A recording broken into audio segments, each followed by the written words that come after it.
Hey guys, this is Butch Homestead Vlogs, also known as Butch McCarty.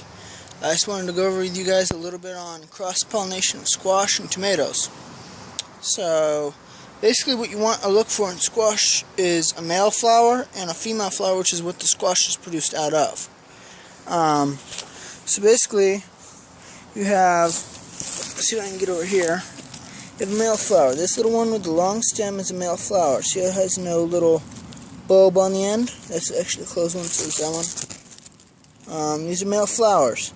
And what you do, what these little pollinators do, like ants and bees and bugs, is they take the pollen. Here, see if I can split this one open for you guys. Do this one-handed, hold on. There you go.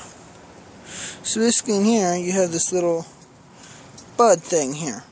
And it has pollen on it. And basically what they'll do is they'll go wandering on these plants, collecting nectar, and they'll come over here to a female flower. Now this is a little bit further on advanced.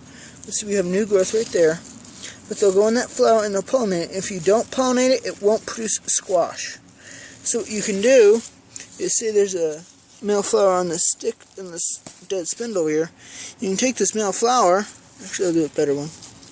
You can take this male flower here, and you can rub it inside these plants, and you might be too young for this, kids, but cross-pollinate them and fertilize them, and then you can have plenty of squash. Now, you'll need only do that if you don't have a lot of pollinators in your area or a lot of wind. Wind will also do the job well. And as you can see, I've got a ton of squash growing on this plant, and that's basically how you do that with a squash. Now, a tomato plant will have these little buds here. Some of them have little fruit hanging on them, some of them do not. But these little buds right here, I don't know if you can see that, but inside there is a female ovary. And that's what those are. I couldn't think of the word earlier. The little bulb is an ovary. Ovary. Friggin' my French. But this one's already turned, and it's about to produce a tomato. So is this one. And there's a squash.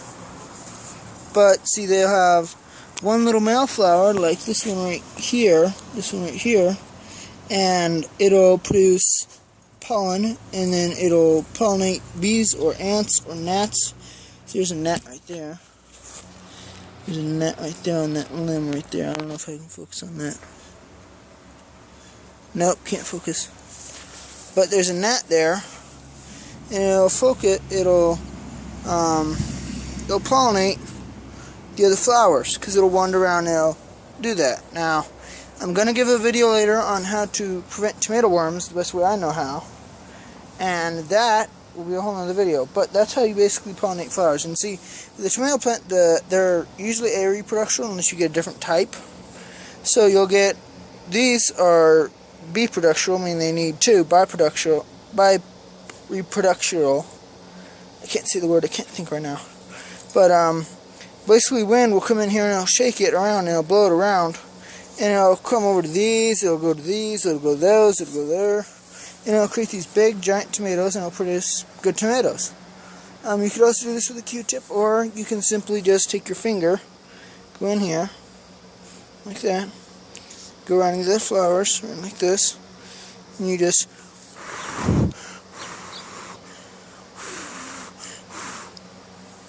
blow on them. And that'll work if you don't have a lot of wind in your area, or you're protected from wind. But that's basically how it works. Say hi, Toby. Toby! Bye.